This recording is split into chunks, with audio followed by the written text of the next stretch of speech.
We prepared for the wrong enemy. For decades, we feared George Orwell's 1984. The surveillance, the torture, Big Brother. We watched for the boot on our neck, the thought police, the memory holes, the pain, and we missed it. We missed Aldous Huxley's Brave New World. Because Big Brother didn't need to beat us. He just needed to give us a phone. Neil Postman saw it in 1985. Orwell feared what we hate will ruin us. Huxley feared what we desire will ruin us. We're not oppressed by surveillance. We're oppressed by our addiction to distraction. We're not controlled by pain. We're controlled by dopamine. The cage isn't visible. It's comfortable. And we're not prisoners. We're volunteers, scrolling our way to servitude, one like at a time. This is Brave New World, and you're living in it. The algorithm wants you to scroll away. Take your Soma, go back to sleep. If you're awake, prove it. Like this video to break the algorithm. Comment, I am awake, to signal resistance. Most won't. They're too comfortable. We feared the wrong dystopia, prepared for the wrong cage, and walked into Huxley's trap. Smiling, Postman's warning. Orwell feared books would be banned. Huxley feared there'd be no reason to ban them, because no one would want to read. Look around. Books aren't illegal. They're just ignored. Why read when you can scroll? Orwell feared truth would be concealed. Huxley feared truth would drown in irrelevance. We're drowning now. Not in lies. In information. So much data, so little meaning. So many facts, zero understanding. Truth isn't hidden. It's buried. Under infinite scroll. Under breaking news that breaks nothing. Under content designed to distract you from thinking. Orwell feared we'd become a captive culture. Huxley feared we'd become a trivial culture. Captive cultures know they're prisoners. Trivial cultures think they're free.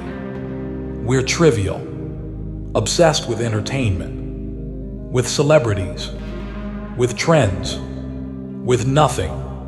We debate what doesn't matter, while what matters dies unnoticed. The critical difference. In 1984, people are controlled by pain. In Brave New World, they're controlled by pleasure. Orwell's dystopia uses whips. Huxley's uses dopamine. And here's what makes Huxley's vision darker. Pain is obvious. You know when you're being hurt. You resist. You fight. You know you're a prisoner. But pleasure is invisible. You don't know you're controlled. You think you're choosing. The scroll, the binge, the feed, all voluntary, all comfortable, all prison. Postman wrote, in Huxley's vision, no big brother is required to deprive people of their autonomy. People will come to love their oppression, to adore the technologies that undo their capacities to think. That's now. You love your phone. You defend your distraction. You fight for your right to be sedated. And while you're fighting for entertainment, for comfort, for Soma, your capacity to think atrophies. Your attention dies. Your sovereignty evaporates. Not through force, through choice. You chose the cage, because the cage has Wi-Fi. In Huxley's novel, Soma is a drug. One pill, all your problems disappear. No pain, no anxiety, no thought, just numbness.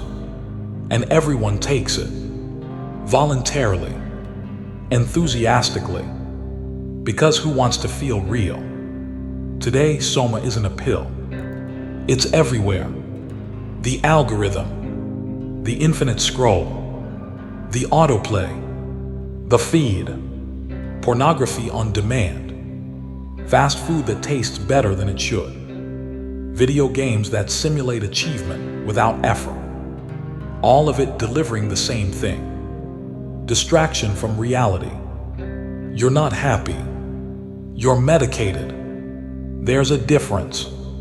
Happiness comes from meaning, from struggle, from building something that matters. Medication just makes you numb to the absence of those things. You can't sit in silence, can't tolerate boredom, can't exist without stimulation. Not because you're weak, because you're addicted to the drip, the constant dopamine feed. And the system knows this, knows that an entertained population is a compliant one, knows that people obsessed with trivia don't question power, knows that distraction is more effective than force. Huxley understood man's almost infinite appetite for distractions. The system doesn't need to silence you. It just needs to give you something more interesting than truth. And it has. Sports, celebrity gossip, outrage porn, anything but reality. And you consume it voluntarily because reality is uncomfortable. Reality requires thinking, effort, responsibility. Soma doesn't. Soma just delivers. Instant gratification, zero effort, endless supply. And the more you take, the more you need. That's addiction. You think you're relaxing. You're deteriorating. Your attention span shrinking. Your capacity for deep thought dying. Your ability to sit with discomfort vanishing. All of it traded for comfort, for entertainment, for Soma. And here's the horror. You'll defend it. You'll fight for your right to be distracted. Because the alternative, facing reality without anesthetic, is terrifying. So you keep scrolling, keep consuming, keep medicating, and call it freedom. While the cage gets smaller, the scariest line in Brave New World, people will come to love their oppression, not tolerate. Love, that's now. You love your phone. You defend your distraction. You get angry when someone suggests you're addicted. Because addiction doesn't feel like slavery. It feels like choice. And that's the genius of Huxley's vision. The slaves don't know they're slaves. They think they're free. Free to scroll. Free to consume. Free to be entertained. And if you try to free them, if you suggest they're trapped, they attack you. You're judging me. You think you're better. Let people enjoy things. Sound familiar? That's the defense mechanism. The way the addiction protects itself. Because deep down, somewhere beneath the dopamine, they know the scrolling isn't fulfillment. They know the binge isn't happiness. They know something's wrong. But admitting that means facing it. And facing it requires change. And change is uncomfortable. So they don't. They just defend the cage. Attack anyone who questions it. And sink deeper into servitude. This is what Postman warned about. When a population becomes distracted by trivia, when cultural life becomes a perpetual round of entertainment, when serious conversation becomes baby talk, then a nation finds itself at risk. We're at risk, not from surveillance, from triviality. We're not being oppressed. We're being entertained to death. And we love it, because it's comfortable. Are you free? Or are you just entertained? Orwell feared pain would destroy us. Huxley feared pleasure would.